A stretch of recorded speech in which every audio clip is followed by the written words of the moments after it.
tous, merci d'être venus.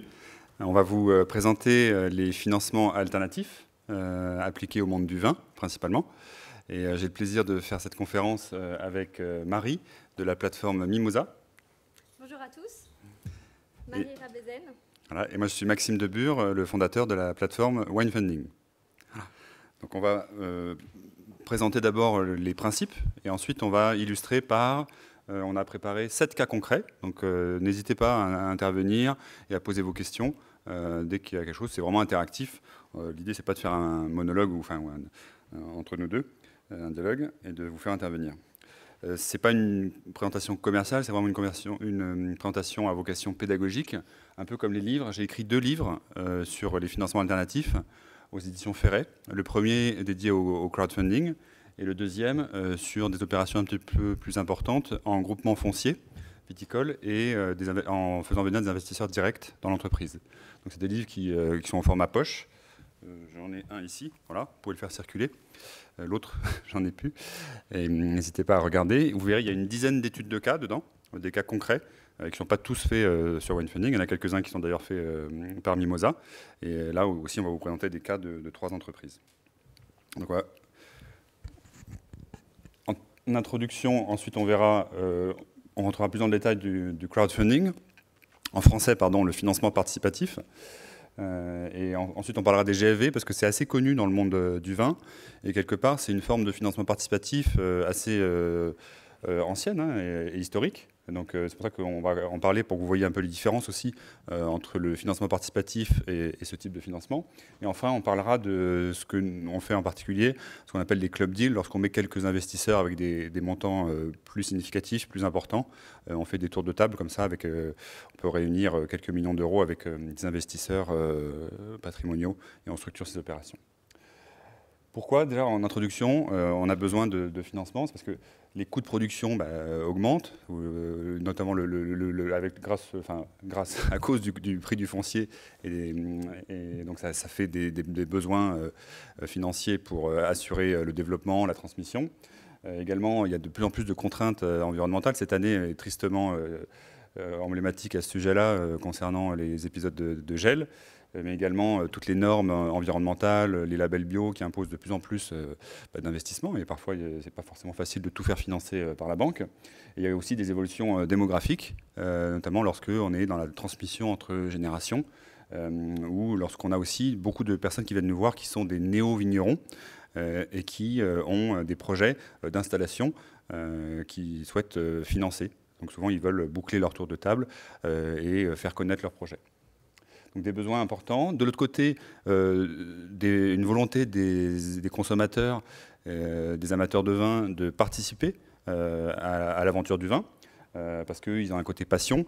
Il y a aussi une volonté d'avoir un impact. C'est toujours, de leur part, une volonté de donner du sens à leur épargne, à leur patrimoine, et d'investir dans des projets qui ont du sens. Et il y a aussi parfois une volonté de diversification du patrimoine, notamment de se décorréler de tous les marchés financiers, et parfois, dans certains cas, de bénéficier d'avantages fiscaux. Donc on essaie de mettre ensemble à la fois les besoins des producteurs et de l'autre côté la volonté des consommateurs de soutenir les producteurs. On fait ça justement de différentes manières, entre les entreprises et les investisseurs, et on va voir les 3 modes de financement alternatifs.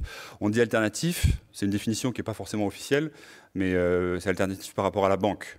Parce que traditionnellement, l'industrie du vin et de manière plus générale l'agriculture, c'est toujours financé en grande partie par la dette bancaire.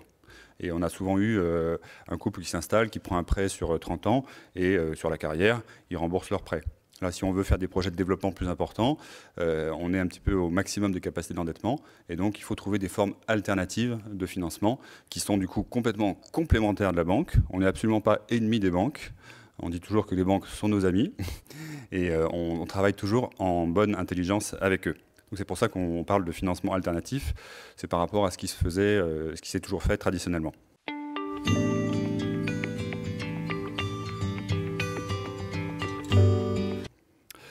Pour qui est du crowdfunding, en commençant, on utilise le terme crowdfunding, mais parce qu'en fait, je pense que les deux termes français et anglais se complémentent assez bien. Parce que crowdfunding, on a la notion de crowd, donc la foule. C'est un grand nombre de personnes qui soutiennent un projet. Et en français, on parle de financement participatif, ce qui implique une autre notion de participation. Et donc, je pense que les deux termes peuvent être utilisés. Donc, on a sur une plateforme Internet des projets qui sont présentés un par un. Et c'est des projets d'entreprise. Alors, ça peut être des viticulteurs, mais également des fournisseurs. On a fait des projets pour des fabricants de barriques, de bouchons, des distributeurs, des startups qui distribuent le vin de manière un peu innovante. Et chacun présente sa plateforme, son projet sur la plateforme. Ensuite, les consommateurs, qu'on peut appeler ici consomme-acteurs, décident, parce qu'ils veulent donner du sens à leur épargne, de quel projet ils veulent soutenir. Donc, ce n'est pas un investissement qu'on fait une fois dans un fonds et ensuite le fonds décide d'investir où il veut. Chaque consommateur décide dans quel projet il investit. Ça, c'est important. Ça veut dire qu'en termes de communication, l'entreprise va devoir séduire chacun des investisseurs. Et ce n'est pas magique. Ce n'est pas parce qu'on met un projet en ligne sur une plateforme, que ce soit Mimosa ou Winefunding ou toute autre plateforme. Il y a beaucoup de plateformes. Sur chaque plateforme, il y a beaucoup de projets. Et en dehors même des plateformes, il y a plein de manières de dépenser son argent. Donc il faut vraiment arriver à séduire l'investisseur en lui donnant envie de participer à l'aventure. Faites attention, si jamais vous financez un projet sur une plateforme, à vérifier à ce que la plateforme soit agréée par les autorités. Parce qu'il y a eu quelques acteurs peu regardants, et il faut bien faire attention à ce que l'entreprise soit agréée par l'AMF, donc l'autorité des marchés financiers, pour tout ce qui est intermédiation d'actions et d'obligations, et par l'ACPA Banque de France pour les prêts qu'on va vous présenter. Et donc vous verrez dans les plateformes, il y a toujours une petite Marianne en bas. Ça veut dire que la plateforme bénéficie des agréments pour faire cette activité. Quand on parle du crowdfunding, on fait souvent un amalgame entre différentes formes de crowdfunding. Et c'était important, je trouvais, en introduction, avant de passer aux études de cas, de définir les différentes formes. On a ce qu'on appelle le don. De manière plus large, c'est le don avec contrepartie. Alors ça, c'est des plateformes. J'ai mis quelques exemples de plateformes généralistes que vous connaissez peut-être en France, KissKissBankBank ou Ulule. Et là, on participe à un projet en amenant une petite somme de quelques centaines d'euros et on reçoit en contrepartie. Donc on fait un don d'argent, mais c'est un don avec contrepartie. C'est ce qu'on appelle aussi de la prévente. Et c'est assez simple à faire. Ça fait des petits projets en moyenne en France, c'est 6 000 euros. Donc ça reste quand même des petits projets pour le monde du vin. On peut pas aller très loin. La deuxième forme, c'est le prêt. Et ça, c'était assez révolutionnaire quand c'est arrivé en 2014, parce que c'était la fin du monopole des banques. Ça a permis à tout particulier de prêter à une entreprise et de percevoir des intérêts, comme la banque. En fait, le particulier joue le rôle de la banque à condition de passer par une plateforme qui est agréée. Les deux acteurs leaders en France, parmi d'autres, sont ceux-ci. J'ai présenté October et Crédit.fr. Et en capital, en capital, on a d'autres acteurs qui font aussi beaucoup de promotion immobilière. Nous, on s'inscrit, Mimosa, sur les formes de dons et de prêts. Historiquement, Mimosa a commencé à faire uniquement du don avec contrepartie. Ils sont beaucoup développés depuis quelques années sur le prêt, avec une spécificité sur l'agriculture au sens large, agriculture et agroalimentaire. Vous voyez que les autres plateformes sont généralistes sectorielles. Par contre, elles interviennent que dans un type de crowdfunding.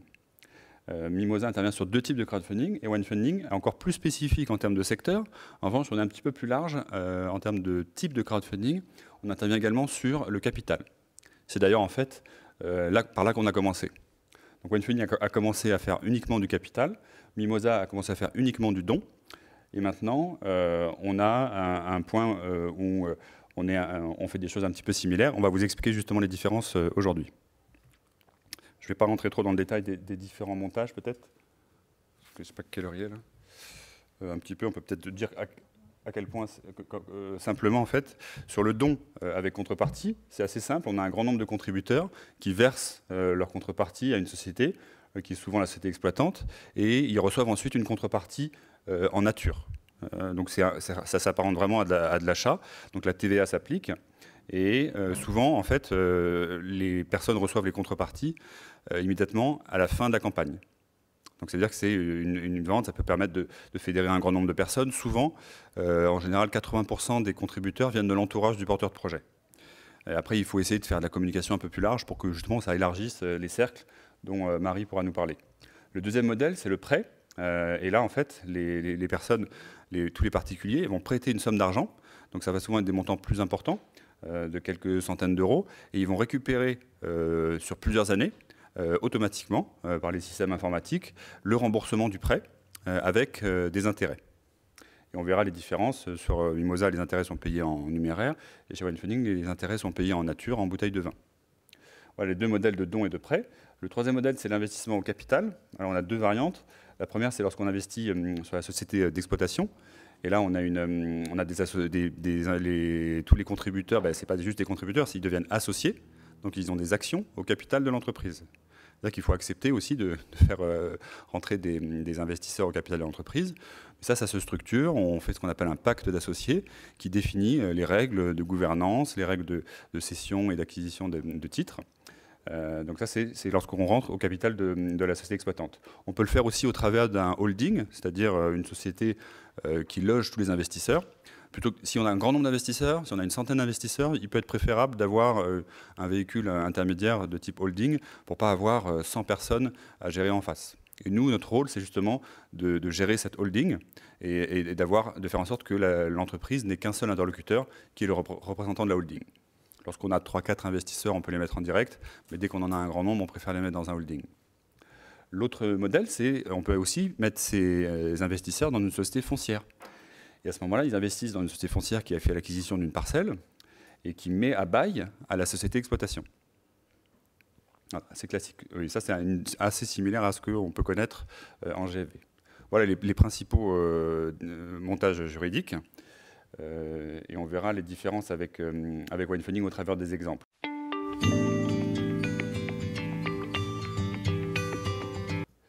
On peut peut-être commencer par le premier exemple. Je vais te laisser la parole, Marie, sur le don avec contrepartie. Merci. Alors, pour illustrer les propos de Maxime, on peut démarrer sur un premier exemple. Comme ça. Donc là, c'était une collecte en dons avec contrepartie. C'est un couple qui s'est installé il y a 2 ans, Yann et Réjeanne, et qui vient de lancer cette collecte sur Mimosa. Ils sont installés dans l'Hérault, ils exploitent un peu moins de 5 hectares de vignes. Ils se sont mis immédiatement en conversion bio et ils seront certifiés l'année prochaine. Ils ont investi beaucoup au démarrage dans du matériel, dans l'achat des vignes, dans les travaux sur la cuverie, l'achat de cuves, etc. Et après avoir subi le Covid 2020, où ça a été plus difficile d'établir un réseau commercial, et puis là cet été, avec des aléas climatiques, grêle et pluie très forte au mois de juillet, ils se sont retrouvés là, à la fin de l'été, à se dire c'est le moment pour nous, on a besoin d'acheter un tracteur. On a des fonds qui sont un peu limités aujourd'hui en termes de trésorerie. Eh bien, on va aller faire appel à la communauté, en l'occurrence là de Mimosa, présenter notre projet et récolter. Ils avaient un objectif un petit peu plus ambitieux initialement, aux alentours de 15 000 €, mais ils ont tout de même récolté près de 10 000 € auprès de 72 contributeurs. Donc là, il y a eu un gros succès aussi, puisque c'est donc des contributions, aux alentours de 130 € par personne, ce qui est plutôt important sur une collecte en dons avec contrepartie.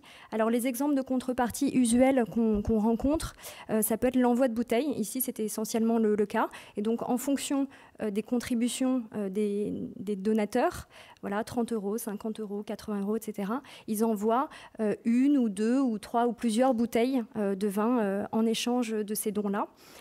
Ça peut être assorti de tire-bouchons, de verres sérigraphiés, etc., ou d'un pourcentage de réduction sur les achats de vin. Voilà le premier exemple. Alors, pour vous dire également quelques mots sur les mécaniques d'une collecte en dons, pour aller solliciter le don de personnes, comment ça fonctionne, c'est le principe des 3 cercles. Donc, on estime aujourd'hui que pour que fonctionne une collecte en dons, ça démarre d'abord sur le premier et deuxième cercle qui représentent à peu près 50% en fait, des fonds collectés. Ensuite vient le troisième cercle qui là vient compléter en fait, la collecte. Le premier cercle, c'est votre entourage proche. C'est les gens que vous connaissez, la famille, les amis, vos clients, vos fournisseurs, etc. Le deuxième cercle, c'est les amis d'amis et des relais d'influence. En local, c'est aller relayer la collecte sur les groupes Facebook, les groupes LinkedIn, etc. Et puis vient enfin le troisième cercle, qui là sont des parfaits inconnus, des personnes qui sont généralement la communauté de la plateforme de financement participatif sur laquelle vous publiez votre projet. Alors, quelques conseils pour bien réussir une collecte. Viralité, ça rime avec organiser.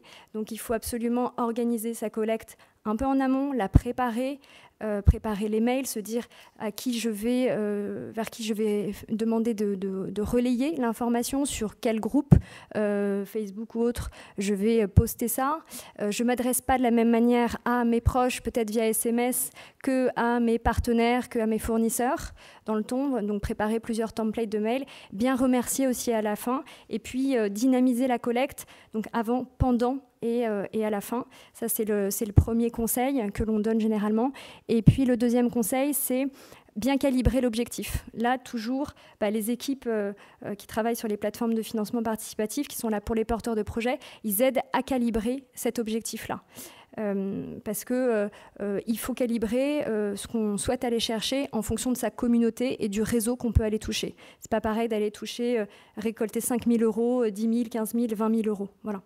Donc ça, c'était les deux grands points à retenir: organiser et puis bien calibrer, quitte à faire des paliers qui nous permettent derrière de récolter les fonds de manière plus sécurisée. Je laisse la parole du coup à Maxime pour la suite. Oui, merci pour cet exemple et ces bonnes pratiques que je partage complètement. Effectivement, le montant dont tu parlais, 130 euros, ça peut paraître pas beaucoup, mais c'est quand même assez élevé. La moyenne en France, pour vous donner un ordre de grandeur, c'est 60 euros par contributeur et 6 000 euros par projet.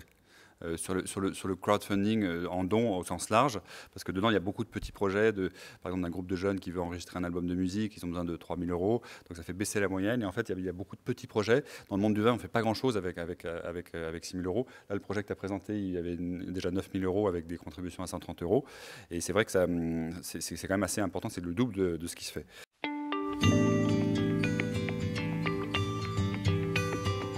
Et là, nous, on propose chez Wine Funding une forme qui est une petite variante. Je vais vous illustrer par cet exemple d'une vigneronne qui est à Vaqueras et qui avait des vignes en rouge, et elle avait la volonté de planter des cépages blancs pour faire un Vaqueras blanc. Et en fait, elle a planté ces cépages blancs, et l'idée, c'est de faire un remboursement sur plusieurs années. Donc les contributeurs, ils avaient contribué en 2018 au moment de la plantation. Donc elle a reçu l'ordre de grandeur, là c'était 25 000 euros, qui lui ont permis de financer sa plantation entièrement. Ensuite, chaque année, les personnes qui ont contribué vont recevoir une caisse de vin tout de suite après la fin de la campagne. Donc là, pour l'instant, c'est pareil que sur les plateformes classiques comme Mimosa, on reçoit à la fin de la campagne. Et pour augmenter le ticket moyen, nous, on n'est pas sur 130 euros. Là, sur ces modèles-là, on est autour de 400 euros. Parce qu'en fait, ils vont recevoir chaque année, pendant 4 ans, les vins du domaine. Et donc, en plus, ils découvrent le nouveau millésime, et en rouge, tant que les vignes de blanc ne sont pas encore en production. Et la 4e année, ils vont recevoir des rouges et des blancs. Ils vont être les premiers allocataires en fait, de ces bouteilles de blanc. Et donc en fait, ils auront la satisfaction. Et d'ailleurs, ils les ont reçus cette année, parce que c'est un projet qu'on a financé en 2018. Et ils ont reçu cette année les bouteilles de blanc. Ils étaient les premiers à les recevoir, quoi. Donc là, avec ça, ça nous permet les contributeurs contribuent aux alentours de 400 euros en moyenne. Ça va de 200 à 1 000 euros en fonction du nombre de bouteilles qu'ils vont recevoir chaque année, du prix des bouteilles aussi. Et ça permet du coup de monter le ticket moyen et de monter aussi le montant du projet. Ça permet de faire des projets autour de 25 000 30 000 euros. On est allé jusqu'à 100 000 euros sur des projets qui avaient beaucoup de succès. Mais l'ordre de grandeur, c'est autour de 30 000 euros. Donc ça reste des petits projets, hein. Dans le monde du vin, ça va très vite avec les investissements qu'on peut avoir à faire. Mais ça permet aussi de fédérer des gens avec une fidélité sur plusieurs années et de leur faire découvrir le nouveau millésime. Et en fait, souvent, si vous faites une bonne communication, si vous animez bien la communauté, les personnes qui ont commandé pour recevoir 6 bouteilles, ils se sont rendus compte que la première année, 6 bouteilles, ça allait un peu vite. Et la deuxième année, un mois avant l'envoi des bouteilles, ce qu'on fait, c'est qu'on les prévient. Vous allez recevoir 6 bouteilles comme l'année dernière. Si vous voulez en avoir plus, vous pouvez en commander. et il n'y aura pas de frais de port supplémentaires, puisqu'on vous envoie déjà 6 bouteilles, on peut en mettre 12. Et donc ça leur permet de vendre plus de vin. Donc s'il y a une bonne communication qui est faite, si on anime bien la communauté, on peut vendre aussi du vin en plus de ce qui a été apporté. Voilà. Donc retenez qu'on a le domaine a les fonds entièrement tout de suite, la totalité des fonds, et ensuite il envoie les contreparties sur plusieurs années. Voilà, c'est la variante en fait par rapport aux autres plateformes. C'est comme ça qu'on fait chez Winefunding, une petite différence qui permet du coup de financer des projets un petit peu plus importants. Mais ça reste raisonnable. Pour les projets plus importants, pardon ?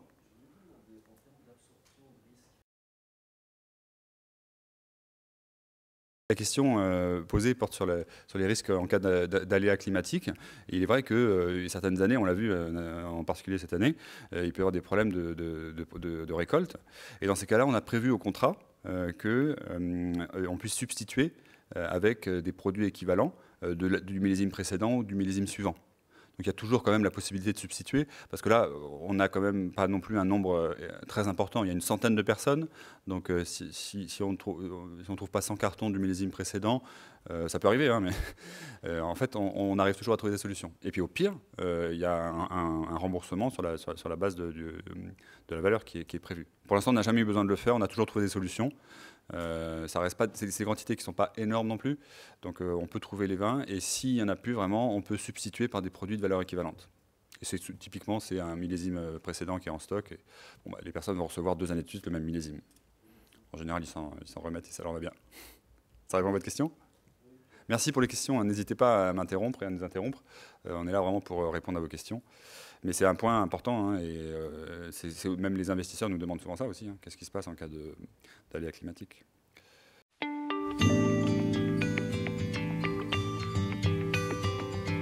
Voilà, donc ça reste des projets de taille, on va dire, modérée. Pour les projets plus importants, on a une autre formule qui est le prêt. Je te laisse la parole, Marie. Donc le prêt rémunéré, effectivement, ce qui nous permet d'aller répondre à des besoins de financement plus importants. Là, ce ne sont plus des contributeurs, on parle généralement d'épargnants ou d'investisseurs qui viennent financer les projets des exploitants, des porteurs de projets. Je vous présente donc le troisième exemple. Ici, on a financé à 3 reprises. C'était la 3e reprise qu'on finançait le domaine de Blanville. C'est un domaine qui est situé pas très loin d'ici, côté de Montpellier, qui exploite un vignoble d'une 60aine d'hectares. C'est une équipe d'une 20aine de personnes. On en est à la deuxième génération. Il y a eu la transmission familiale. Aujourd'hui, c'est dirigé par les deux sœurs. Ils commercialisent, le domaine de Blanville commercialise une gamme réputée de vins monoparcellaires dans 25 pays. Et à peu près 3/4 de la production se fait à l'export. Le chiffre d'affaires est réalisé à l'export, plus précisément. Pour cette dernière collecte, réalisée là au mois de septembre, on a financé trois éléments pour 150 000 €, essentiellement du BFR, qui était engendré à la suite du passage conversion en totalité des hectares en bio et biodynamie. On a également inclus dans ce financement-là, ils ont recruté 2 personnes, il fallait également les former, donc ce qu'on appelle généralement des investissements immatériels. Et puis, on a inclus également un peu de matériel, du petit matériel viticole. Donc 150 000 €. Ce qu'il faut retenir ici, c'est déjà la 3e fois qu'on finance le domaine de Blanville en 2 ans pour à peu près un peu plus de 500 000 €. C'est possible aussi de cadencer plusieurs collectes. C'est une question qui revient régulièrement. Est-ce qu'on peut venir présenter notre projet plusieurs fois sur la plateforme ? Oui, bien sûr, pas de problème.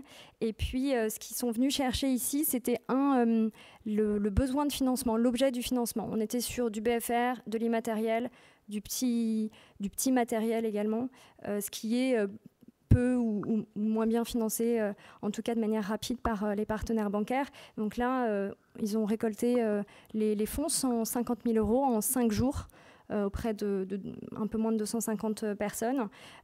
Et c'est un crédit sans caution, sans garantie et sans assurance.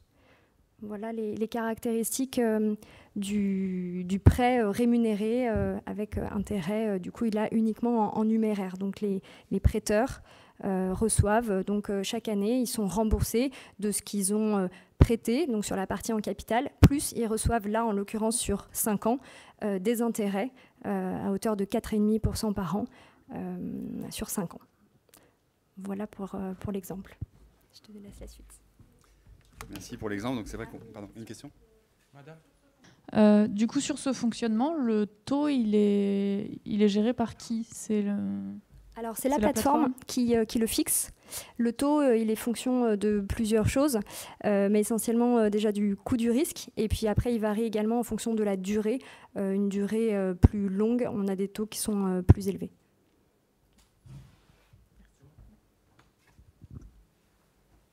D'autres questions ?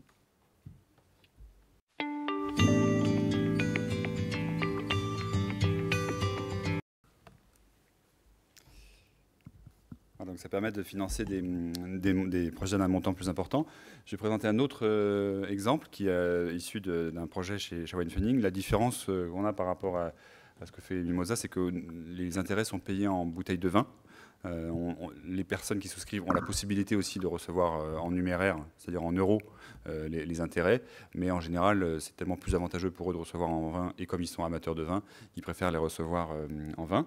Là, c'est un projet qu'on a fait dans la région de Saint-Émilion, un petit domaine familial qui voulait financer son élevage de vin, donc un financement de son stock, pour pouvoir livrer des millésimes prêts à boire, parce qu'ils ont une grosse clientèle de restaurateurs. On voit où ils sont distribués. C'est des éléments qui sont rassurants aussi, ça. Il faut toujours rassurer les prêteurs avec des citations dans les guides, des établissements qui distribuent les vins. Des labels de certification bio aussi. C'est comme les personnes cherchent à donner du sens à leur argent et à être rassurées. Il faut amener tous les éléments différenciants. Hein. Rappelez-vous que je vous ai dit tout à l'heure, sur une plateforme, il y a plein de projets, il existe plein de plateformes. Donc il faut vraiment arriver avec des arguments un peu convaincants. Et donc on a tous ces éléments qui sont rassurants dans les différents guides. Le modèle là, c'était un prêt dont lorsque les personnes investissent, là c'est tout de suite des montants un peu plus importants. Ils vont investir plusieurs milliers d'euros. Donc là on prend l'exemple d'une personne qui investit 4 000 euros. Il va recevoir chaque année 1 000 euros remboursés et des bouteilles au titre des intérêts. Donc chaque année il reçoit 1 000 euros. Au bout de 4 ans, il aura récupéré ces 4 000 euros en euros, hein, et il aura touché 8% d'intérêt par an en bouteilles de vin. Donc, comme on disait tout à l'heure, les taux d'intérêt, comment ils sont calculés, en fait, ça alerte aussi sur le fait que pour l'entreprise, ça impose un remboursement assez rapide. Donc 5-7 ans, c'est quand même des durées qui sont relativement courtes aussi dans le monde du vin. Lorsqu'on est habitué à faire des emprunts à la banque sur 15 ans, 20 ans, 30 ans, ça reste des durées un petit peu plus courtes. Ce qui veut dire que ça, c'est pas applicable pour tous les projets, quoi. Il faut que le projet génère assez rapidement une rentabilité additionnelle pour pouvoir supporter un service de la dette comme ça qui est relativement important, parce que là, le capital est remboursé sur 4 ans. Donc c'est-à-dire que si on emprunte, là, en l'occurrence, c'était 160 000 euros, c'est-à-dire que chaque année, ils ont dû rembourser 40 000 euros, quoi. Donc ça peut être des charges un peu lourdes. Les intérêts, en fait, les 8%, ils sont calculés sur la base du prix public. C'est les intérêts que perçoivent les prêteurs. S'ils devaient acheter ces vins-là et se les faire livrer chez eux avec les intérêts d'un placement financier quelconque, il faudrait que ce placement génère 8% de rendement. Mais ce n'est évidemment pas le coût pour le domaine. Le coût pour le domaine, c'est autour de 2,5%. Et encore sur la base d'un prix de revient, donc il y a quand même des charges qui sont prises là-dedans. Donc ça veut dire que on a une dissymétrie entre la valeur perçue par l'investisseur et la valeur et le coût que ça représente pour le domaine. C'est ça qui rend le modèle attractif, parce que 8% pour le domaine, ça serait hyper cher, ça serait très très coûteux en numéraire, mais si c'est en bouteille de vin sur la base d'un prix public, c'est beaucoup plus supportable. Donc voilà la différence sur ce modèle de prêt. Et donc c'est des modèles effectivement où il faut pouvoir rembourser un petit peu plus rapidement. On a un autre modèle qui est... Pardon ? Oui ? Sur ce modèle-là, la plateforme prend plutôt un success fees ou bien est-ce qu'elle se rémunère sur les taux d'intérêt ? Alors on a une commission de succès, donc un success fees comme vous dites, et ensuite on a... c'est inclus dans le pourcentage. Et on a des frais juste de transaction ensuite annuels qui permettent, parce qu'on a pour vous dire comment ça se passe très simplement, en fait, le domaine, dans l'exemple que j'avais, il ne va pas faire, s'il a 40 souscripteurs à 1 000 €, il ne va pas faire 40 à 4 000 € pour 160 000 €. Il ne va pas faire 40 virements, quoi. Il fait un virement de 40 000 €. Et ensuite, la plateforme, l'outil informatique va automatiquement dispatcher entre les 40 souscripteurs. Donc sinon, ça serait un peu compliqué à gérer. Et lorsqu'on a plus de souscripteurs, ça peut être très compliqué. Donc là, le système le fait automatiquement. Et comme ça, cette transaction passe par notre établissement de paiement qui est un partenaire financier. Lui, il prend une petite commission. Et la petite commission qu'on prend de suivi annuel permet juste de couvrir ça, quoi. Donc on a le principal, c'est en commission de succès. À la souscription, lorsque l'entreprise reçoit les fonds, elle verse une souscription qui est de l'ordre de 4 à 6% selon les plateformes. Et ensuite, il peut y avoir des frais annuels pour assurer la gestion des paiements automatisés. Voilà. Ça répond à votre question? Merci de l'avoir posé. N'hésitez pas toujours à interrompre si on oublie de dire des choses.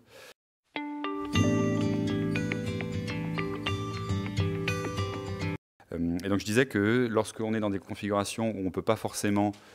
excusez-moi, c'est la version anglaise de ça. L'entreprise ne peut pas rembourser aussi rapidement, on fait de l'investissement au capital. C'est la troisième forme que je citais. Là, je vais prendre l'exemple d'une société qui était une propriété dans le Bordelais de 38 hectares, qui avait la volonté de s'étendre un petit peu. Et donc on a créé une société qui est la SAS les Amis du Château, qui fait l'acquisition de cet îlot de 7 hectares. Et cette acquisition, elle se fait grâce à environ, il y avait 80 financeurs, qu'on appelle chez Wine Funding les Wine Funders, qui détiennent la quasi-totalité de cette société. Le vigneron qui détient, lui, la société d'exploitation, il a juste une part dans cette société, parce que comme ça lui donne le droit, on fait un pacte d'associés entre tous les associés, ça lui donne le droit prioritaire de racheter les titres des associés lorsqu'il pourra, là c'était 8 ans. Voilà. Donc, et ensuite on met un bail entre la société foncière et la société d'exploitation. Là on a mis en place dans cet exemple-là, c'est pour ça que j'ai pris celui-ci parce que c'est intéressant, un bail à métayage. Et ce qui veut dire que les personnes qui investissent dans la société foncière bénéficient d'avantages fiscaux. Parce que la société foncière qui conclut un bail à métayage, elle supporte un risque d'exploitation. S'il n'y a pas de rendement, elle ne va pas toucher de loyer. Et donc, elle est considérée comme exploitante. Donc, elle est éligible à des avantages fiscaux. Si on avait juste un bail à fermage classique, il n'y a pas de risque, parce que le fermage, c'est le même tous les ans. Donc, s'il n'y a pas de risque, il n'y a pas les avantages fiscaux. Les avantages fiscaux, c'est fait pour encourager les investisseurs à prendre un petit peu de risque, pour aider les entreprises. Donc, soit on investit directement dans l'exemple que je prenais tout à l'heure, dans la société d'exploitation, et là, il y a un risque, donc il y a avantages fiscaux. Et sinon, on peut investir dans la société foncière, il n'y a pas d'avantages fiscaux, sauf si on a un bail à métayage. Voilà, je passe un peu vite, mais si vous avez des questions là-dessus, n'hésitez pas.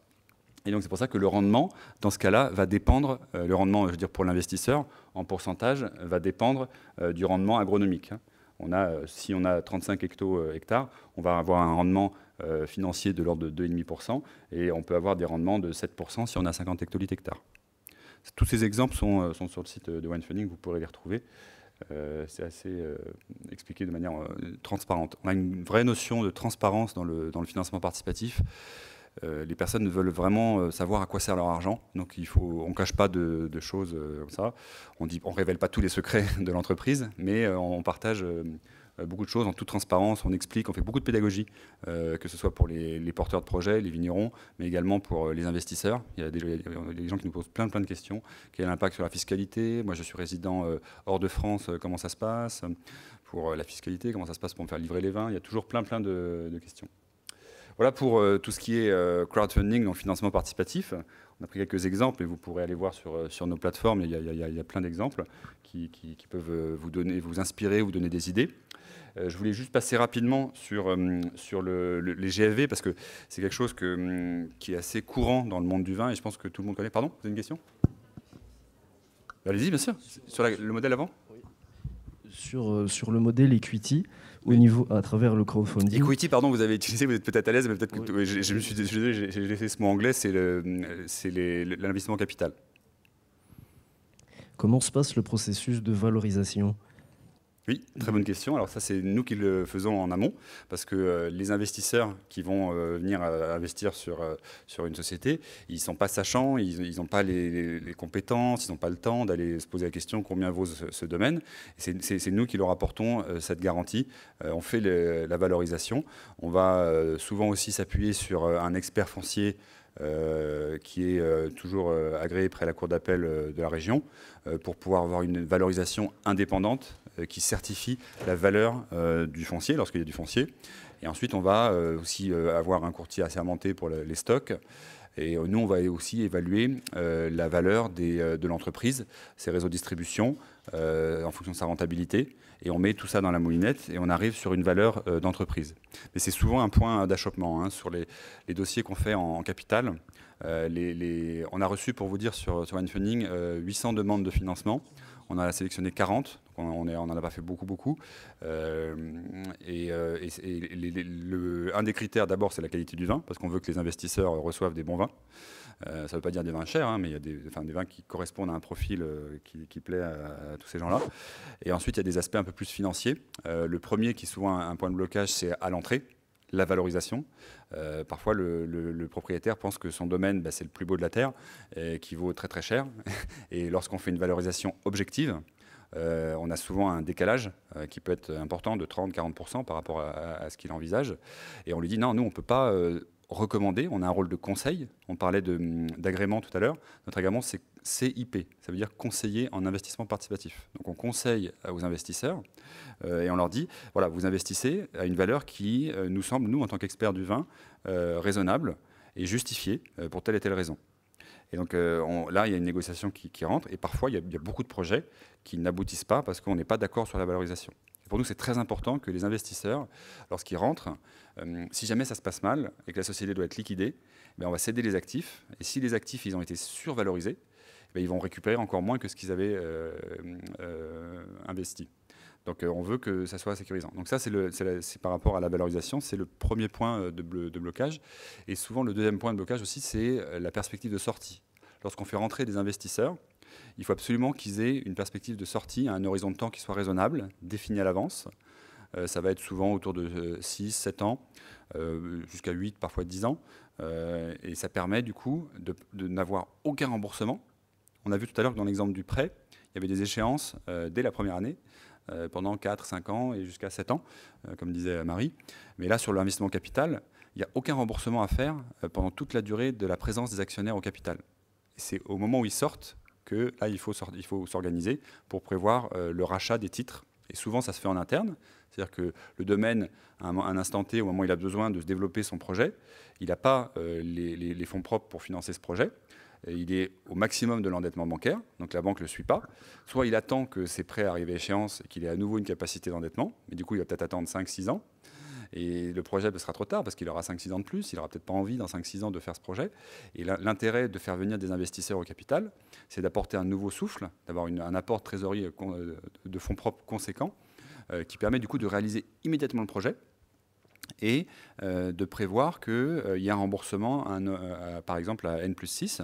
Pendant cette durée-là, le projet qui a été financé va générer du chiffre d'affaires, de la rentabilité additionnelle. Et il va aussi permettre, pendant cette durée-là, on va aussi probablement apurer certains prêts. Et donc il y a des prêts qui vont arriver à échéance à la 6e année, ce qui fait que à N+6, on va avoir un petit peu de trésorerie accumulée grâce au projet qui a été financé et un petit peu de capacité d'endettement qui permettra souvent à l'actionnaire historique, qui est souvent le vigneron, ça lui permettra de racheter des titres lui-même. Dans d'autres cas, on va pouvoir aussi céder. C'est arrivé qu'on a quelqu'un qui est plutôt dans la fin de sa carrière, il veut faire un dernier projet et ensuite il n'a pas forcément de reprise, donc on va céder le domaine. Mais on a toujours sur tous les projets, lorsqu'on fait rentrer des investisseurs, on fait très attention à la sortie. On ne peut pas avoir des investisseurs qui soient menottés à vie en tant qu'actionnaires minoritaires d'un domaine. Lorsqu'on fait rentrer des investisseurs, il faut absolument qu'ils aient une perspective de sortie à un horizon de temps qui soit raisonnable, défini à l'avance. Ça va être souvent autour de 6, 7 ans, jusqu'à 8, parfois 10 ans. Et ça permet du coup de n'avoir aucun remboursement. On a vu tout à l'heure que dans l'exemple du prêt, il y avait des échéances dès la première année, pendant 4, 5 ans et jusqu'à 7 ans, comme disait Marie. Mais là, sur l'investissement capital, il n'y a aucun remboursement à faire pendant toute la durée de la présence des actionnaires au capital. C'est au moment où ils sortent que là, il faut s'organiser pour prévoir le rachat des titres. Et souvent, ça se fait en interne. C'est-à-dire que le domaine, à un instant T, au moment où il a besoin de se développer son projet, il n'a pas les fonds propres pour financer ce projet. Et il est au maximum de l'endettement bancaire, donc la banque ne le suit pas. Soit il attend que ses prêts arrivent à échéance et qu'il ait à nouveau une capacité d'endettement, mais du coup, il va peut-être attendre 5-6 ans. Et le projet sera trop tard parce qu'il aura 5-6 ans de plus, il n'aura peut-être pas envie dans 5-6 ans de faire ce projet. Et l'intérêt de faire venir des investisseurs au capital, c'est d'apporter un nouveau souffle, d'avoir un apport de trésorerie de fonds propres conséquent, qui permet du coup de réaliser immédiatement le projet et de prévoir qu'il y a un remboursement, par exemple à N+6. Pendant cette durée-là, le projet qui a été financé va générer du chiffre d'affaires, de la rentabilité additionnelle. Et il va aussi permettre, pendant cette durée-là, on va aussi probablement apurer certains prêts. Et donc il y a des prêts qui vont arriver à échéance à la 6e année, ce qui fait que à N+6, on va avoir un petit peu de trésorerie accumulée grâce au projet qui a été financé et un petit peu de capacité d'endettement qui permettra souvent à l'actionnaire historique, qui est souvent le vigneron, ça lui permettra de racheter des titres lui-même. Dans d'autres cas, on va pouvoir aussi céder. C'est arrivé qu'on a quelqu'un qui est plutôt dans la fin de sa carrière, il veut faire un dernier projet et ensuite il n'a pas forcément de reprise, donc on va céder le domaine. Mais on a toujours sur tous les projets, lorsqu'on fait rentrer des investisseurs, on fait très attention à la sortie. On ne peut pas avoir des investisseurs qui soient menottés à vie en tant qu'actionnaire minoritaire d'un domaine. Je sais pas si j'ai un peu plus que répondu à la question. Oui, bien sûr. Vous avez le micro pour monsieur ? Est-ce que vous structurez aussi les exits ? J'entends par là, est-ce que s'il y a certains investisseurs qui sont par exemple restés 5 ans ou 3 ans et qui souhaitent sortir, ça permet d'avoir une maturité sur le projet, de dérisquer le projet pour éventuellement de nouveaux entrants. Est-ce que vous, vous revendez les parts de certains qui, au préalable, étaient rentrés ? Je ne sais pas si ma question était... si vous avez compris. Alors, est-ce qu'on assure la liquidité, une place de marché, oui. Un marché secondaire en fait ? Oui. Oui. En fait, on structure nativement au moment du contrat qui est passé. On a un pacte d'associés. Lorsque les gens souscrivent, ils adhèrent au pacte. C'est un pacte d'associés, c'est un contrat entre tous les associés. Et dedans sont définies les règles, non seulement de gouvernance, et ça donne souvent les pouvoirs de décision aux vignerons, comme ça ils restent décisionnaires, mais il y a aussi toutes les règles de rachat. Et on a des clauses qui définissent la sortie. Donc il y a à la fois une promesse de vente. Donc les actionnaires qui sont rentrés au capital vont être obligés de vendre. C'est une promesse de vente. Obligés de vendre lorsque le vigneron va leur faire une proposition de rachat à N+6. Et de l'autre côté, en symétrique, on a une promesse d'achat. C'est-à-dire que l'actionnaire historique, le vigneron, s'engage à acheter les titres aux actionnaires. Il faut que la promesse soit tenue, sinon on a des mesures qui permettent d'inciter à ce que ça se fasse, qui sont aussi dans le pacte. On pourra parler notamment d'une clause de sortie forcée, c'est-à-dire que si le vigneron ne tient pas sa promesse de rachat, on a, nous, un mandat de cession sur la totalité des titres. Donc l'idée, c'est surtout que ça n'arrive jamais, mais c'est une mesure un peu dissuasive pour éviter que le vigneron se décide à laisser à vie ses investisseurs. Cela étant dit, on prévoit bien sûr donc la sortie des investisseurs, qui est la solution par défaut. Mais une fois qu'on a dit ça, on peut très bien imaginer que les investisseurs, ils ont envie de rester, que le vigneron, il a envie de les garder, et ils peuvent, par accord entre les parties, décider de proroger la durée de ce pacte. Et de dire, non, nous, on est très bien ici, on est content de soutenir ce domaine, on n'a pas besoin de récupérer notre argent, donc on continue. Et d'ailleurs, il y a un nouveau projet de développement, et on va remettre des sous dans l'entreprise. Donc tout est souple, mais on prévoit par défaut une sortie à un horizon de temps raisonnable, à un prix déterminé, comme ça tout le monde sait où il va, et c'est à quoi il s'engage. Ça répond à votre question ? Oui, tout à fait. Une dernière question, après je vous le donne. Au niveau de la prise de participation, en moyenne, vous êtes sur combien ? Sur l'investissement, là on est encore dans l'investissement au capital en ligne, donc on est sur l'equity crowdfunding, donc le financement participatif en capital. Ça reste des investissements qui se font en ligne. On a eu des investissements de plusieurs dizaines de milliers d'euros, mais typiquement c'est souvent autour de 5 à 20 000 euros, quoi. C'est des montants que les personnes vont mettre en ligne. On va voir après que sur ce que j'ai appelé les clubs deals, donc on a un club d'investisseurs, là c'est des montants beaucoup plus importants. Chaque personne va mettre plusieurs centaines de milliers d'euros et on peut plus rapidement arriver à des montants importants de plusieurs millions d'euros. Voilà, ça dépend. Donc sur l'investissement en ligne, pour répondre à votre question sur ce dont on parle actuellement, c'est quelques milliers à quelques dizaines de milliers d'euros. Et lorsqu'on fait ce même modèle en faisant venir des investisseurs au capital, sans passer par la plateforme, là on fait des montants plus importants.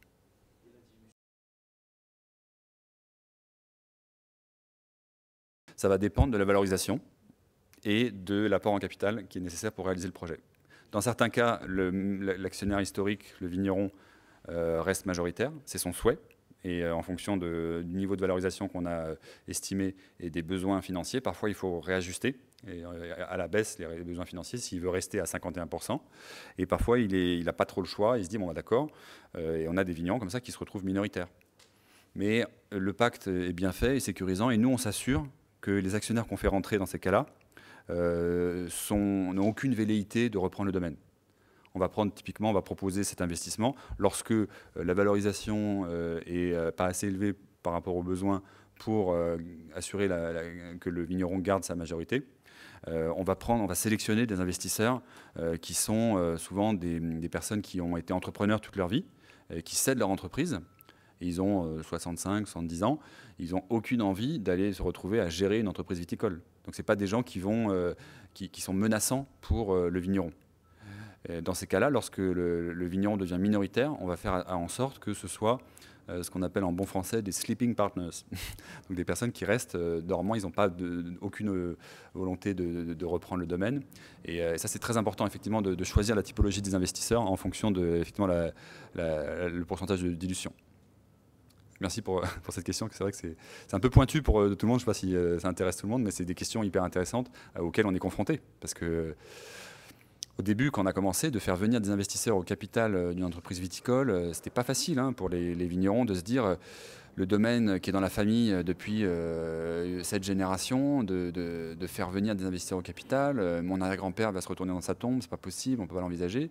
Et en fait, petit à petit, c'est des choses qui se font ailleurs, partout. Donc au début, les premiers vignerons qu'on a accompagnés, c'était plutôt des néo-vignerons qui avaient fait autre chose dans la vie, qui étaient dans d'autres industries et qui étaient plus à l'aise avec ça. Et puis maintenant, ils voient que ça se fait, donc ça devient une habitude. Et puis par la force des choses aussi, parfois on n'a pas trop le choix, quoi. Donc, et on fait en sorte que ce soit toujours équilibré entre les investisseurs.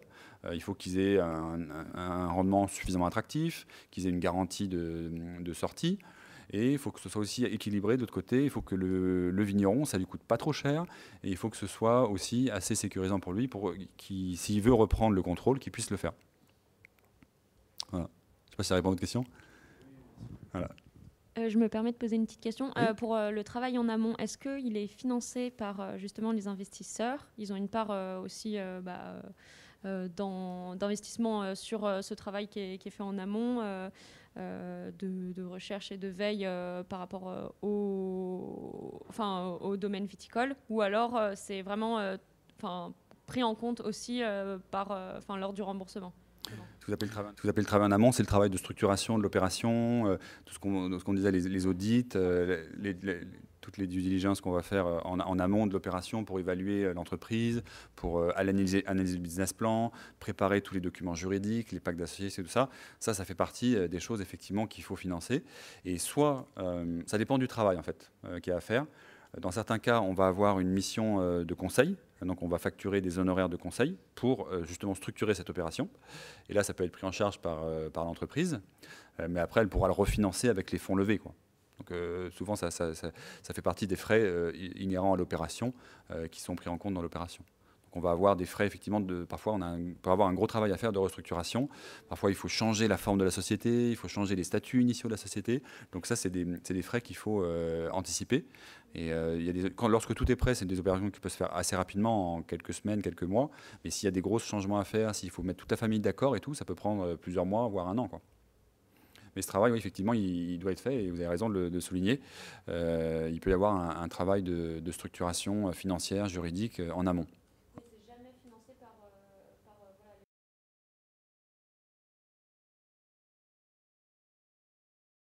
En fait, par rapport à la question sur les success fees tout à l'heure, pour rester dans les bons termes bien anglais, on demande ce qu'on appelle un retainer, c'est-à-dire des frais fixes. Donc on a des frais fixes de constitution du dossier, parce qu'on ne peut pas non plus se permettre de travailler sur un dossier et passer beaucoup de temps, avoir des avocats qui nous facturent des honoraires pour certifier que tout est conforme sur la fiscalité, etc. On ne peut pas se permettre, nous, de prendre en charge si après le vigneron décide d'abandonner, quoi.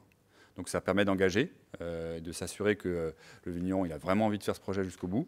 Et on facture des frais fixes au départ, qui sont des frais de constitution du dossier, qui peuvent être, voilà, qui sont raisonnables. Et souvent, quelqu'un qui s'engage sur un projet de plusieurs centaines de milliers d'euros, d'aller verser des frais fixes de 5 10 000 euros, c'est pas forcément inaccessible, quoi. Donc on essaie d'être à minima sur les frais fixes et de mettre le plus possible de notre rémunération sur les frais variables.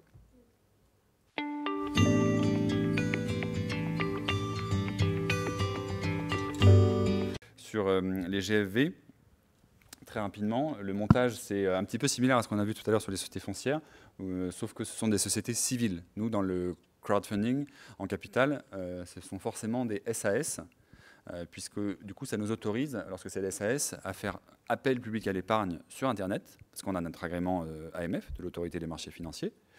Mais la condition que nous impose l'AMF, c'est que les sociétés soient constituées sous forme de SA ou de SAS. SA, c'est un peu lourd parce que ça impose un commissaire aux comptes, mais SAS, c'est assez simple et on a une grande liberté statutaire. Donc c'est toujours des SAS. Dans le cas des GFV, ce sont des sociétés civiles. Donc c'est très important parce qu'en fait, les sociétés civiles, elles ont interdiction légalement de faire appel public à l'épargne. Donc si vous voyez des gens qui vous proposent de monter un GFV et d'en faire la publicité en ligne, partez en courant parce qu'il risque, lui et vous, c'est du pénal, donc il y a 300 000 € d'amende et 5 ans d'emprisonnement. Donc il vaut mieux éviter d'aller là. Il y a des acteurs qui le font, qui ne sont pas fait prendre, comme il y a des personnes qui conduisent à 150 sur l'autoroute et qui n'ont pas d'amende. Il y a aussi des gens qui font ça. Sachez, si on vous propose de faire un GFV, que ça doit être distribué d'une certaine manière au travers d'un réseau de conseillers en gestion de patrimoine. Nous, on en fait beaucoup aussi, des GFV, hein. J'ai rien contre ça. Au contraire, ça c'est très adapté dans certains cas. Mais ça ne peut pas passer en ligne et on ne peut pas faire de la publicité. On ne peut pas montrer à plus de 150 personnes. C'est-à-dire qu'on doit faire 150 sollicitations maximum. Quand on voit des GFV avec 400 investisseurs, on se demande comment ils ont proposé à 150 personnes pour en avoir 400 au final. Donc ça, c'est des montages qui sont illégaux, mais que le législateur laisse faire, puisqu'il y a souvent une bonne ambiance, les gens sont contents, ils reçoivent du vin, ils ne se plaignent pas. Et ça, c'est un point important. Et donc les avantages, c'est que c'est simple et éprouvé, et c'est connu à la fois des producteurs, mais également des investisseurs. Donc c'est quand même un montage qu'on continue à faire régulièrement. C'est assez sécurisé, et il y a quelques avantages un peu fiscaux pour la transmission. La limite, c'est ce que je disais juste avant, c'est qu'on est limité en termes de communication. Et l'autre limite, c'est que les associés sont indéfiniment responsables. C'est-à-dire que pour les associés qui investissent, comme c'est une société civile, potentiellement, si elle a un problème et qu'elle a des pénalités sur des gestions des effluents, par exemple, eux, ils peuvent être appelés à hauteur du pourcentage de détention de la société. Alors que dans la SAS, c'est au maximum, ils pourront perdre ce qu'ils ont investi. On ne pourra pas leur demander plus. Donc ça, c'est quand même aussi une des limites des GFV. Nous, on les structure pour que ce soit un petit peu différent. Il y a quelques différences, je ne vais pas rentrer. Ça, c'est un tableau que vous trouverez dans le livre. Les différences entre le crowdfunding en capital et les GFV. Il y a des similarités, mais il y a aussi des belles différences, notamment, principalement sur la partie communication. Voilà. Je vous présente un cas concret d'un GFV qui a été réalisé en Côte-Rôtie. Donc c'est un domaine familial. D'ailleurs, on voit les 3 générations de gauche à droite. La 3e génération n'est pas encore hyper active, mais participe déjà aux travaux. Et donc leur objectif là, c'était d'acquérir une parcelle. C'est un domaine qui fait 8 hectares en Côte-Rôtie et Condrieu. Ils avaient la possibilité d'acquérir une petite parcelle qui faisait 60 arts dans une appellation effectivement assez prestigieuse. Et la problématique, c'est qu'en fait, ça vaut un peu plus d'1,5 million d'euros l'hectare. Et qu'ils ne peuvent pas financer ça, en fait, tout de suite, comme ça. Ils ont d'autres projets encore qu'ils ont financés il n'y a pas très longtemps et pour lesquels ils doivent rembourser des prêts. Et ils voudraient, à terme, en plus, racheter cette parcelle.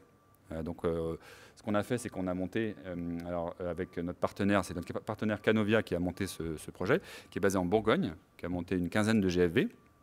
Et en fait, ils ont structuré une société civile. Ils ont mis en place un bail à 25 ans.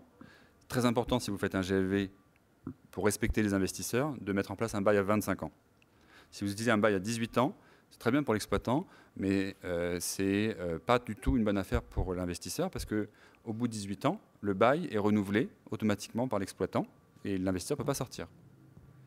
Ce qui est bien pour l'exploitant, mais c'est quand même pas très respectueux pour l'investisseur. Et nous, on ne fait jamais de baux à 18 ans parce que c'est un piège pour l'investisseur. Donc on fait toujours des baux à 25 ans parce qu'au bout de 25 ans, la vigne est libre et on peut la céder aux meilleures conditions du marché. Le domaine peut la racheter, mais en tout cas, les investisseurs savent qu'ils récupèrent leur argent. C'est lointain à 25 ans déjà, mais il vaut mieux avoir un bail à 25 ans. Souvent, on dit que ça paraît lointain parce que 25 ans, c'est plus long que 18 ans. Sauf qu'en fait, ce n'est pas 18 ans dans la réalité. Ça peut être 18 ans plus 9 ans et renouveler de 9 ans tous les 9 ans, à moins de reprendre l'exploitation pour son propre compte, ce qui n'est pas l'objectif des investisseurs qui mettent un petit ticket dans ça.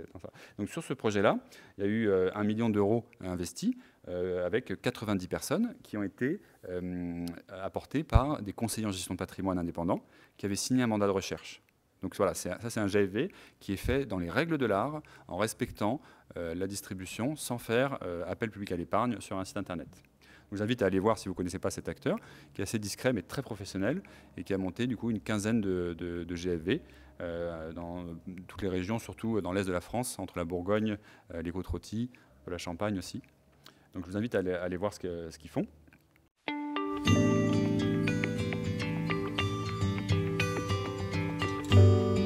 Dernier exemple dont je voulais parler, c'est les club deals, ce que je vous disais en introduction. Là, typiquement, on va avoir... c'est un peu la même forme que l'investissement au capital en crowdfunding dont on parlait tout à l'heure, en financement participatif, sauf que là, on ne va pas forcément le mettre en ligne, et ça va être des tickets beaucoup plus importants.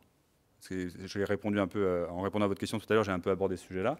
Les wine funders, là, ils vont mettre quelques centaines de milliers d'euros. Et typiquement, c'est des personnes qui vont céder leur entreprise, qui ont des montants importants à réinvestir. Et en réinvestissant dans une entreprise, ça leur permet, eux, de diminuer l'imposition sur la plus-value qu'ils ont réalisée. C'est un système qui est hyper vertueux parce que ça encourage les entrepreneurs qui ont réussi à soutenir des entrepreneurs qui ont besoin de financement. Donc c'est un mécanisme, un dispositif fiscal qui a été mis en place qui est très intéressant puisque ça soutient l'entrepreneuriat en France, quoi.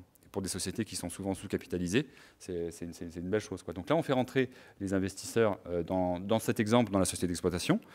C'est un vigneron qui a aussi une société de négoce, qui distribue les vins de la société d'exploitation, du domaine, mais également, il achète des raisins pour compléter sa gamme. Et donc, en fait, il a cette société de négoce. Dans le domaine où il a besoin là, c'était un besoin pour restructurer le vignoble.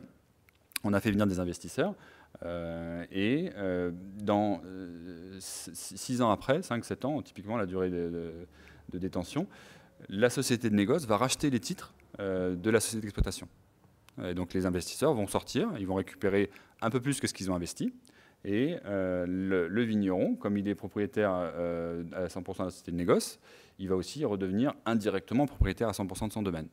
On fait ça comme ça parce qu'en fait, la société de négoce, elle a, dans cet exemple-là, c'est souvent le cas en fait, une croissance un petit peu plus rapide que le domaine, qui est contraint avec sa surface. Il ne peut pas non plus croître aussi vite que la société de négoce.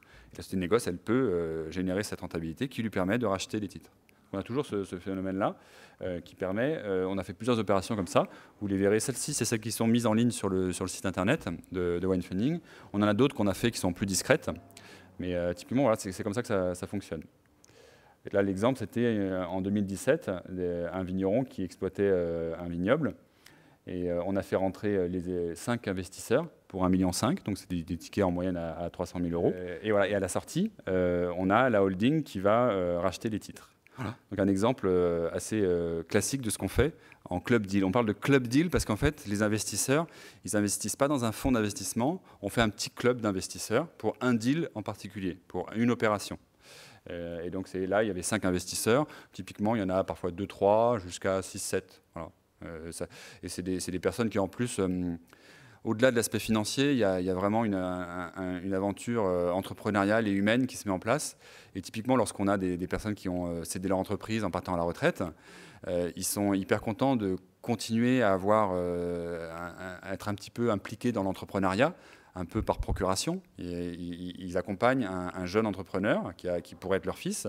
Et souvent, il y a cette notion un peu de bienveillance paternelle. Et on a des vignerons qui nous disent, mais c'est super d'avoir ces investisseurs. Ils croient en moi, déjà. Ils ont confiance en moi, c'est hyper rassurant, ça leur fait très plaisir. Et en plus, ils ne m'embêtent pas trop. Et dans 6 ans, je sais que je dois les rembourser. Je les remercierai de ce qu'ils ont fait. Ils m'ont permis de développer ce projet.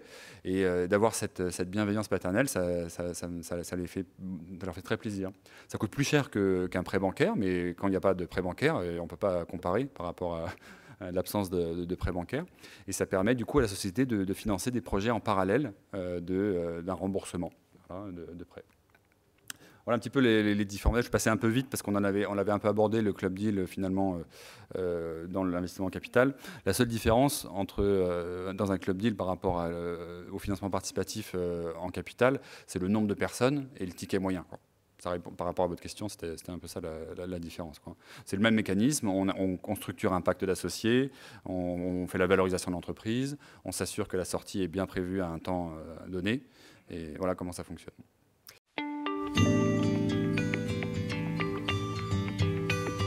Voilà, en conclusion, parce que je vois qu'on déborde un petit peu rapidement, selon le montant à financer, que vous ayez 10 000 ou 100 millions d'euros à financer, on va avoir différents modèles. Donc le don, on a vu pour les petits projets, même on peut commencer en dessous de 10 000 euros, hein, il n'y a pas de limite inférieure, mais c'est souvent quelques milliers à quelques dizaines de milliers d'euros, pas beaucoup. Lorsqu'on est sur des montants un peu plus importants, on va plutôt favoriser le prêt, et encore au-delà, l'investissement au capital, qui va être en crowdfunding, donc en financement participatif pur, ou parfois avec des co-investisseurs. On a souvent des cas en fait où le porteur de projet, le vigneron, dans son entourage, peut-être la famille, des amis, un ancien collègue de travail, si c'est un no-vigneron par exemple, qui a envie de co-investir dans son projet des montants significatifs. Et donc on va combiner en fait cet apport des personnes que connaît déjà l'entrepreneur avec des personnes qu'on va apporter nous de nos réseaux. Alors, on a beaucoup d'investisseurs en fait dans notre réseau qui sont des clients par exemple de nos partenaires banques privées et gestion de patrimoine qui ont des montants importants à investir, qui sont tous des amateurs de vin et qui sont ravis de pouvoir soutenir des entrepreneurs, quoi. Donc on va avoir des co-investisseurs qui peuvent être des personnes qui sont de l'entourage du porteur de projet ou des gens que nous on peut apporter. Tout ça c'est la partie crowdfunding, donc le financement participatif. Au-delà de ça, on a vu qu'on avait l'apport donc du coup de ce que je disais, les gestionnaires patrimoine dont les clients peuvent avoir envie de mettre des montants plus importants, et ce qu'on appelle les family office qui ont encore des montants un petit peu plus importants. Au-delà de ça, on a aussi parfois des opérations qu'on structure avec des investisseurs qu'on appelle stratégiques. Ça va être par exemple un négociant qui est dans la filière, qui va apporter aussi des capacités de distribution ou des compétences complémentaires pour la gestion du domaine. Et là, ça peut être intéressant dans certaines configurations. Donc on va avoir soit des club deals, soit une notion de conseil où on va, nous, mettre en relation le vigneron avec des investisseurs stratégiques qui vont justement apporter au-delà de l'apport financier, ils peuvent apporter des réseaux de distribution et des choses qui sont intéressantes pour le domaine. Et tout ça est complètement complémentaire avec les financements traditionnels. Si vous devez retenir une chose, c'est que ce n'est pas parce que vous allez faire un financement alternatif qu'il faut le cacher à votre banquier. Allez lui dire, au contraire, ça va le rassurer. On a souvent des cas en fait, où la banque est venue nous voir avec un projet d'un vigneron à 1 million d'euros. Et ils nous ont dit, mais en fait, nous, on a en communauté d'engagement, on peut libérer seulement 500 000 euros en prêt. Donc ils étaient obligés de dire non et le projet ne pouvait pas se faire. Et donc nous, on a allé chercher 500 000 euros en capital. Et donc le projet a pu se faire, 500 000 euros en capital, 500 000 euros en dette. Tout le monde est content parce que le vigneron, il a pu construire son chai en l'occurrence, dans cet exemple. Et la banque, elle préfère dire oui à seulement 500 000 que de dire non à 1 million. Parce que non à 1 million, elle gagne 0, elle a un client pas content. Alors que là, sur un projet comme ça, elle est très contente de pouvoir réaliser ce projet. Donc ce financement capital, il peut aussi permettre de débloquer un prêt bancaire. Et donc c'est pour ça qu'on fait un mix. En fait, le coût d'un financement en capital est plus élevé que le prêt bancaire, mais lorsqu'on fait la moyenne des deux, finalement, c'est pas beaucoup plus élevé, quoi. Donc c'est ça qu'il faut voir. Il faut voir le coût global du capital. Voilà les différents montants. Et on travaille aussi, ici j'ai rajouté ici un autre mode de financement qui est pour l'instant au stade de recherche chez nous. On travaille sur la blockchain pour faire des levées de fonds qui sont non dilutives. C'est un peu, si on peut dire, le crowdfunding 2.0, où on va utiliser la blockchain pour lever des fonds auprès d'un grand nombre de personnes.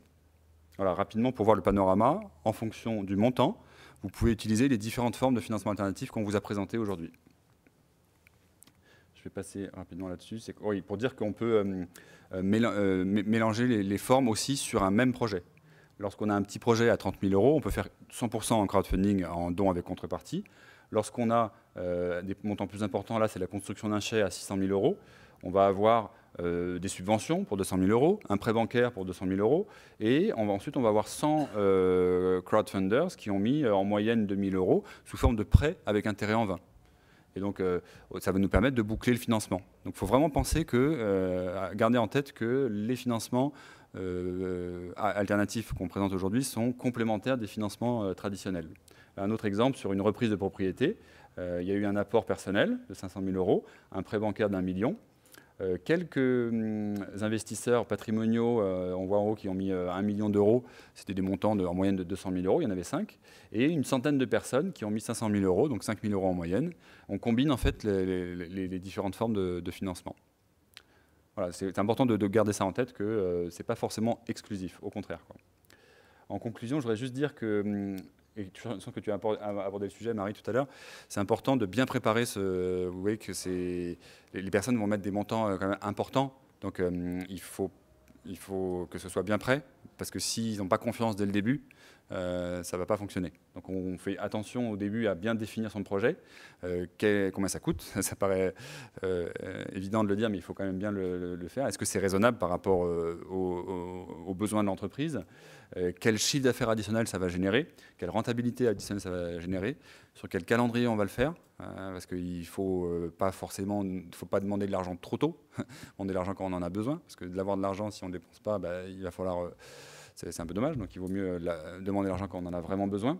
Si par exemple il faut attendre le permis de construire, on prépare le projet en amont, et une fois qu'on a le permis de construire, on lance la levée de fonds. Ce n'est pas la peine de lever les fonds si on n'est même pas sûr d'avoir le permis de construire.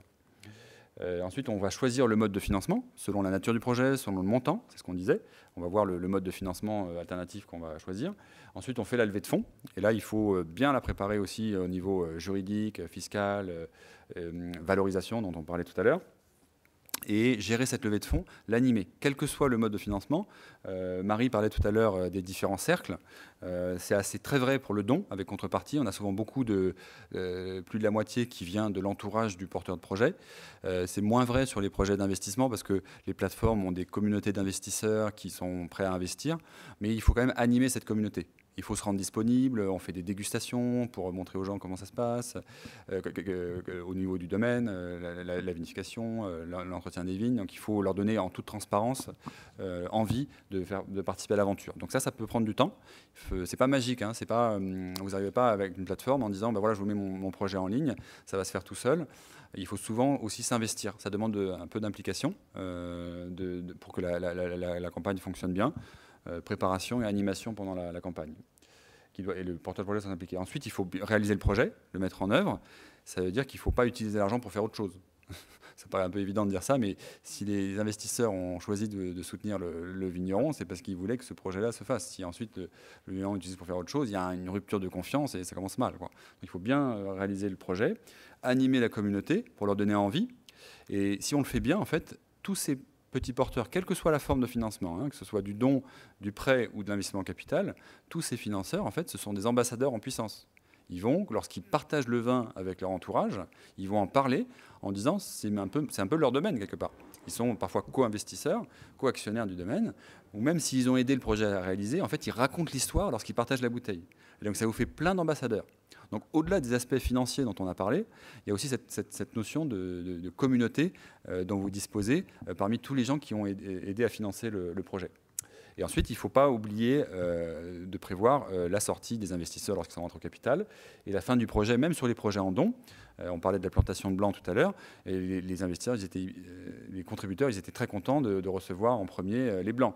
Et donc il faut un peu scénariser ça, raconter une belle histoire autour de ça, et expliquer, remercier beaucoup, toujours dire merci, on ne dit jamais assez merci, mais toutes les personnes qui ont cru en vous, il faut vraiment leur dire merci, grâce à vous, on a fait ça, et on vous remercie encore.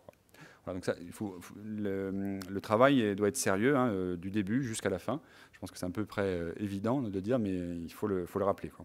Ça nécessite un peu d'implication du début jusqu'à la fin. Voilà ce qu'on voulait vous dire sur tous les financements alternatifs. Et il y a d'autres questions peut-être ?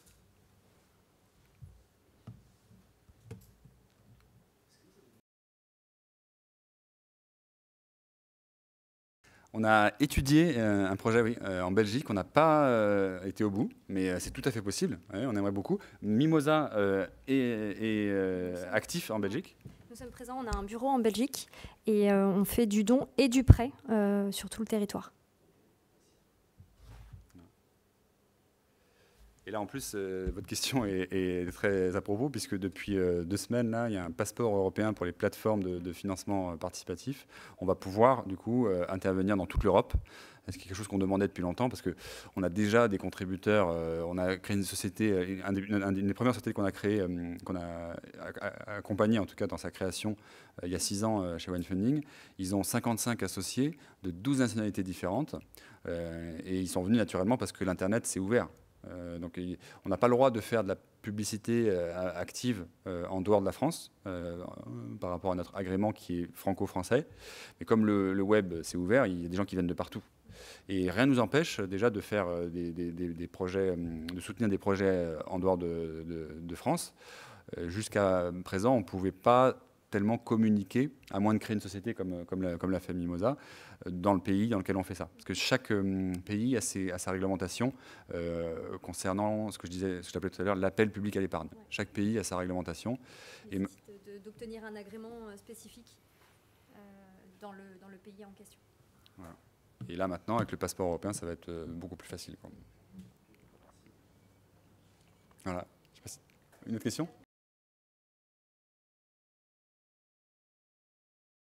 Chaque projet a sa page projet dédiée, effectivement, que ce soit une collecte en prêt, en don, en equity. Le porteur de projet a sa page qui présente le projet, l'objet du financement. On a généralement des onglets dédiés aux chiffres financiers, donc les finances répertoriées sur la page. Et ça, ce sont les équipes internes de la plateforme qui le rédigent. La plupart du temps. Sur le don, c'est un peu différent. Généralement, le porteur de projet est un petit peu plus à la manœuvre, mais pour les autres formes de financement, ce sont les équipes, en tout cas nous chez Mimosa, c'est comme ça. J'imagine que chez toi aussi. Oui, parce que déjà le vigneron, il a 3 métiers. Il faut qu'il fasse du raisin, ensuite qu'il le transforme en vin et ensuite qu'il le vende. Donc si en plus on lui demande de faire des modélisations financières, juridiques et de mettre en ligne tout seul un projet, ça fait beaucoup, quoi. Donc on aime bien, nous, en fait, faire un mixte, c'est-à-dire on demande au porteur de projet de rédiger lui-même dans un cadre, on lui donne les différents éléments qu'il faut qu'il rédige sur les différents sujets, où est situé le domaine, quels sont les modes de pratique au vignoble, le style de vinification. On lui demande de raconter son histoire avec ses mots à lui. Comme ça, c'est important, ça vient de lui, ça vient de ses tripes. Et c'est pas nous qui allons raconter l'histoire de tous les domaines, sinon ça sera toujours la même chose, quoi. Et donc, on veut garder cette personnalité, cette identité forte de chaque porteur de projet.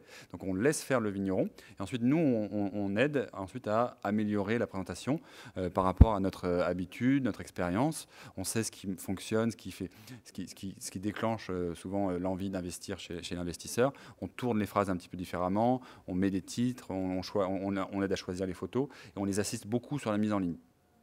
Et je parlais tout à l'heure de vidéos. Je pense qu'il y a beaucoup de projets, même chez Mimosa, qui ont souvent une vidéo. Nous, on leur fait la vidéo aussi, parce que ça devient vraiment indispensable en fait, d'avoir une vidéo.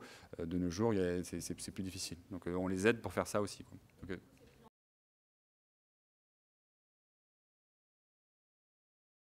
Alors, il y a des frais fixes sur des petits projets, entre guillemets, comme ça. Il y a des frais de dossier qui sont assez raisonnables sur les petits projets de l'ordre de 500 €. Donc, c'est très accessible. Ça permet de matérialiser un engagement. On voit que le domaine ne nous fait pas travailler pour rien et qu'il ne va pas abandonner.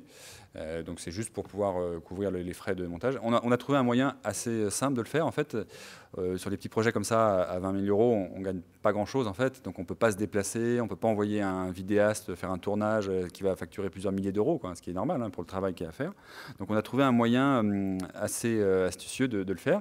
On donne un tutoriel au vigneron qui fait lui-même ses plans vidéo et son. Et maintenant, la plupart des téléphones font des vidéos d'assez bonne qualité. Ensuite, nous, on va faire le montage avec des outils professionnels. Donc ça fait un résultat semi-pro qui convient largement pour les petits projets, qui ne coûte pas très cher et qui permet d'avoir une vidéo pour tous les projets.